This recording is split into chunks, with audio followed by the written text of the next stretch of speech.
Hello Palitana, prince mobile Palitana નવી offer લઈને આવી ગયા છે। 1199 વાળો કોમ્બો નખાવાના 5 ગિફ્ટ ફ્રીમાં મળશે।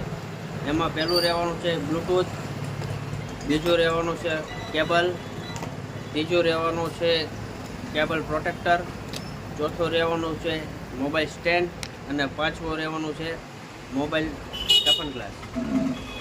આ ઓફરનો લાભ એક જ મહિનો રહેશે। તારીખ રહેશે 4/7/2026 ચાલુ થશે અને 31/7/2026 છેલ્લો દિવસ। તો આઈડીને ફોલો કરો પ્રિન્સ મોબાઈલની ને વહેલા પધારો ઓફરનો લાભ લેવા માટે। અમારો એડ્રેસ રહેવાનો છે પ્રિન્સ મોબાઈલ પાલીતાણા, ગોરાવાડીના પુલની સામે।